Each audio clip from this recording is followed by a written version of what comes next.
नमस्कार, मैं हूँ हर्षा पाठक।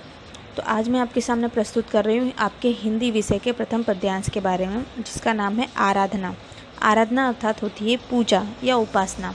तो इस पद्यांश को शुरू करने से पहले मैं चाहती हूँ कि आप मेरे साथ कुछ मंत्रों का उच्चारण करें। प्रथम मंत्र है गुरुर्ब्रह्मा गुरुर्विष्णु गुरुर्देवो महेश्वरा गुरुर्साक्षात् परं ब्रह्मा तस्मै श्री गुरुवे नमः। दूसरा मंत्र है ओम भूर्भुवस्वः तत्सवितुर्वरेण्यं भर्गो देवस्य धीमहि धियो यो नः प्रचोदयात्। धन्यवाद। तो ये दो मंत्र सुनने के बाद क्या आपको कुछ ध्यान आया?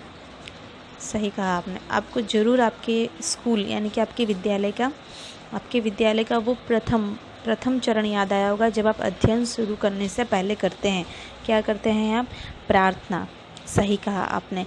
तो आपका आज जो हिंदी पद्यांश का प्रथम चरण है यानी कि आराधना, वो भी एक प्रार्थना काव्य है, जिसके कवि हैं वसंत बापट, जो एक मराठी कवि हैं, जिनका जो ये प्रार्थना काव्य है वो उनकी मराठी रचना है, परंतु यहाँ पे हिंदी अनुवाद करके आपके सामने प्रस्तुत किया गया है। तो वसंत बावट, श्री वसंत बावट ख्यात नाम कवि हैं। आपका जन्म अर्थात इनका जन्म महाराष्ट्र के सतारा जिले के कराड नामक गांव में हुआ। पुणे आपकी कर्मभूमि है, अर्थात कि पुणे में इन्होंने अपना कार्य शुरू किया। राष्ट्र सेवा दल में आप अग्रणी रहे। अग्रणी रहने का अर्थात होता है कि राष्ट्र सेवा दल में भी आपने आपका मुख्य स्थान दर्शाया। प्रथम अग्रणी अर्थात कि प्रथम रहना। व्यवसाय से प्राध्यापक रहे, यानी कि इन्होंने ये शिक्षा विभाग से भी जुड़े रहे।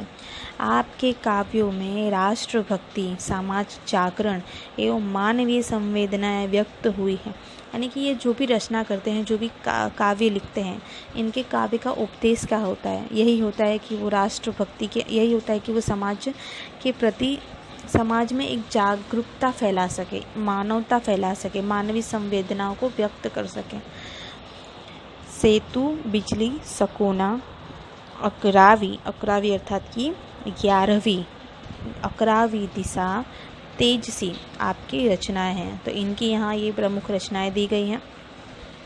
दोस्तों, जो प्रस्तुत आपका यह प्रार्थना काव्य दिया गया है, ये किससे समर्पित है, किस लिए है, इसके अंदर उद्देश्य क्या है? तो वसंत बावट ने यह प्रार्थना क्यों करी है, किस लिए करी है, किसके लिए करी है, इसका मुख्य उद्देश्य क्या है, आइए हम देखते हैं। तो प्रस्तुत प्रार्थना में सत्यम शिवम सुंदरम की भावना के साथ दीन दुखियों की रक्षा करना, मानवता की उपासना करना, भेदभावों को दूर करना, बैर भाव अर्थात होता है दुश्मनी से मुक्त होकर, ईर्ष्या भाव से मुक्त होकर विश्व बंधुत्व की स्थापना करना, जैसे वैश्विक मूल्यों को हस्तांतरण करने की प्रेरणा देने वाली यह प्रार्थना मराठी से अनुदित की गई है। ये मराठी से अनुदित, यानी ये मराठी रचना है जिसका यहाँ पे हिंदी अनुवाद किया गया है। तो आइए अब देखते हैं कि इस प्रार्थना में आपको कौन कौन से उपदेश मिलते हैं और कवि की प्रार्थना क्या है, कवि की प्रार्थना किससे है। तो प्रथम चरण है देह मंदिर चित्त मंदिर एक ही है प्रार्थना, सत्य सुंदर मांगल्य की नित्य हो आराधना। देह अर्थात होता है काया, शरीर। चित्त अर्थात होता है मन, हृदय। तो देह मंदिर चित्त मंदिर एक ही है प्रार्थना, कि यही प्रार्थना कर रहा हूँ कि आपका जो देह और हृदय है, ये एक मंदिर के समान है। तो इस मंदिर में क्या होना चाहिए? सत्य सुंदर मांगल्य के, नित्य अर्थात होता है हमेशा, नित्य मीन्स हमेशा। तो इस मंदिर में हमेशा आराधना होती रहनी चाहिए, पूजा होती रहनी चाहिए। तो पूजा किसकी होती रहनी चाहिए? सत्य की, सुंदर की, यानी कि सत्य कैसा होता है? सुंदर होता है, कड़वा होता है लेकिन फिर भी सुंदर होता है। और मांगल्य होता है, मांगल्य की आराधना करना चाहते हैं। तो कवि क्या प्रार्थना कर रहे हैं कि कवि कहते हैं कि हमारा जो ये शरीर है, हमारा जो देह है, हृदय है, ये एक मंदिर के समान है। इस मंदिर में सदैव सत्यम शिवम सुंदर की भावना स्थापित करनी चाहिए, अर्थात कि हमेशा सत्य बोलो, सुंदर बोलो और मांगल्य कार्य करते रहो। द्वितीय चरण है दुखियारों का दुख जाए, है यही मन कामना। अब कवि की मन कामना अर्थात कि मन की कामना, मन की इच्छा क्या है? उनकी इच्छा क्या है कि इस संसार में जितने भी दुखी लोग हैं उनके दुख दूर हों, उनकी परेशानी समाप्त हो, वेदना को परख पाएँ, वेदना को परख पाने जगाएं संवेदना। वेदना अर्थात दुख, पीड़ा, कष्ट।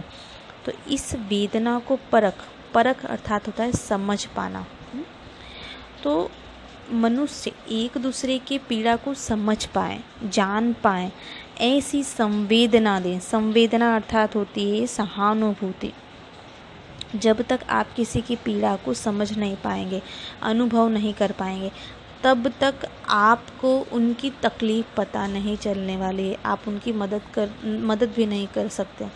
और ऐसा नहीं है कि आज आप सुखी हैं तो आप पूरी ज़िंदगी सुखी रहने वाले, आप पूरी ज़िंदगी सुख में व्यतीत करने वाले नहीं। आपके जीवन में भी दुख ज़रूर आएगा, क्योंकि सुख और दुख ये हमारे जीवन का पहलू होता है। तो जब तक आप दूसरे के दुख को समझकर उनकी मदद नहीं करेंगे तो आपके बुरे वक्त में भी कोई भी आपकी मदद करने नहीं आएगा। तो उसके लिए क्या होना चाहिए?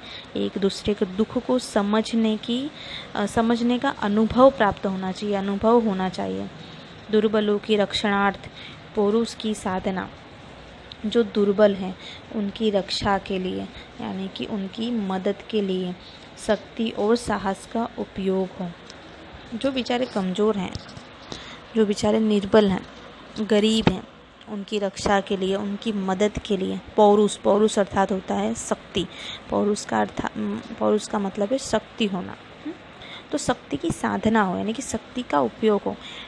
शक्ति कहाँ उपयोग करनी चाहिए? किसी की मदद करने के लिए। ये नहीं है कि आपके अंदर बल है, आप बहुत ही धनवान हैं तो उसका गलत फ़ायदा उठाए, नहीं। उसका उपयोग सही जगह होनी चाहिए। निर्बलों की मदद के लिए होना चाहिए, जिसको रक्षा चाहिए उसके लिए होना चाहिए। आगे देखते हैं। जीवन में नवतेज हो, अंतरंग में भावना। कवि कहते हैं कि जीवन में नया प्रकाश फैले, कि दुख जाने के बाद सुख का प्रकाश फैले। अंतरंग अर्थात होता है अंतकरण मीन्स आपका हृदय। तो हृदय में भावना, जीवन में प्रकाश फैले, यानी कि नई चेतना फैले, नई चेतना का विस्तार हो, सबके हृदय में सुंदर भावनाएं हों, कि दुखों का नाश हो, सबको सुख प्राप्त हो, और सबके हृदय में यानी कि सबके दिल में, सबके चित्त में एक दूसरे के प्रति सुंदर भावनाएं जन्में। सुंदरता की आस हो, मानवता की हो उपासना। आस होना अर्थात कि आशा क्या हो, यानी कि मेरी यही आशा है, सुंदरता की आस हो। क्या चाहिए मुझे? कि सबके मन में सुंदर आशाएं हो। सुंदर यानी कि एक नई उमंग हो। आपने कहावत सुनी होगी कि हर सुबह के सूर्य की नई किरण आपके जीवन की एक नई किरण के साथ में उगती है, यानी कि पैदा होती। तो हर एक दिन आपके लिए एक नया हो, हर दिन आपके जीवन में नई उमंग भरती रहे। सुंदरता की आस हो, मानवता की हो उपासना। उपासना अर्थात भक्ति करना, पूजा होना। उपासना कैसी होनी चाहिए? मानवता की। मानवता अर्थात कि जो व्यक्ति एक दूसरे के प्रति परोपकारी बने। परोपकारी का अर्थ होता है कि मदद करने के बाद में वो उस मदद को वापस न लेने की इच्छा रखे, यानी कि निस्वार्थ मदद करना। तो उपासना किसकी होनी चाहिए? मानवता की। आस कैसी है? सुंदरता की। सबका जीवन सुंदरमय हो, सबके मन में सुंदर आशाएं हों। शौर्य पावे, धैर्य पावे, यही है अभ्यर्थना। शौर्य अर्थात की शूरता, धैर्य अर्थात की धीरज, अभ्यर्थना अर्थात विनती। तो कवि की विनती क्या है?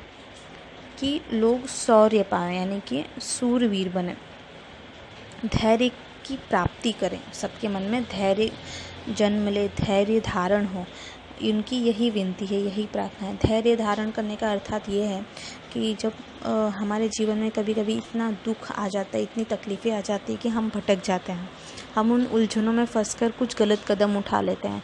तो वैसा ना हो, आपके मन में धीरज हो, धैर्य धारणा हो, ताकि उस बुरे समय को पार करने में आपको शक्ति मिले।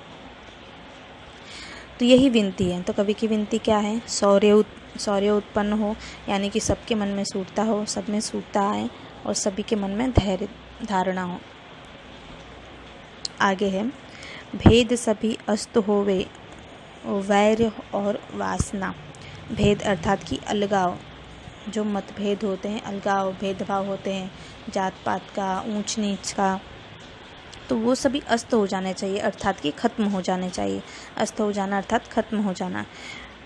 वैर अर्थात दुश्मनी, जिससे बैर भी बोलते हैं, तो बैर करना है, दुश्मनी करना। तो दुश्मनी और वासना, तो दुश्मनी भी खत्म हो और वासना अर्थात कि एक किसी के प्रति बुरी इच्छाएं पैदा करना, किसी के प्रति बुरी इच्छाएं रखना, तो वो भी अंत हो जाए। मानवों की एकता की पूर्ण हो कल्पना। तो कल्पना क्या है? कल्पना अर्थात की सोच। तो इनकी सोच क्या है कि मानवों के प्रति एकता भावना जन्म ले, एकता धारण हो। तो उनकी यही सोच है कि हमने जो मानवता के सपने देखे थे, एकता के सपने देखे थे, वो पूर्ण हो। मुक्त हम चाहे एक ही बंधुता की कामना। सभी मनुष्य एकता का अनुभव करें। हम स्वतंत्रता और बंधुत्व की कामना करते हैं। कवि क्या कामना करते हैं? स्वतंत्रता और बंधुत्व की कामना करते हैं। बंधुत्व अर्थात कि भाईचारा, मित्रता होना, मानवता होना, एक दूसरे के प्रति समर्पित रहना। भाईचारा अर्थात कि कोई भी भेदभाव न होना, कोई भी जाति पाति का भेद न रखना, उससे दूर रह के एक दूसरे की मदद के लिए हमेशा तत्पर रहना, सदैव अग्रणी रहना, यानी कि उनकी मदद के लिए हमेशा आगे रहिए। एक दूसरे के प्रति मानवता धारण करिए, उदार बनिए, परोपकारी बनिए। ठीक है। तो हमने देखा कि वसंत जी ने अपने काव्य, अपने प्रार्थना द्वारा जगत कल्याण हेतु सत्यम शिवम सुंदर की भावना, विश्व बंधुत्व की भावना, दुश्मनी को दूर करने की भावना और एक दूसरे की रक्षा हेतु खुद का पौरुष, यानी कि खुद की शक्ति को किस उपयोग करने की भावना यहाँ पे दर्शाई है। तो कवि ने विनती की, कवि की विनती का है कि लोगों में सूरता आवे और धैर्यता आवे। तो इस प्रकार इस सुंदर प्रार्थना को वसंत बावट ने समाज जागरण एवं मानवीय संवेदना द्वारा व्यक्त की है। आशा है कि आप भी एक दूसरे के प्रति विश्व बंधुत्व की भावना धारण करें, धैर्य धारण करें और एक दूसरे के प्रति मानवता धारण करें और एकता का नव निर्माण करें। अस्तु।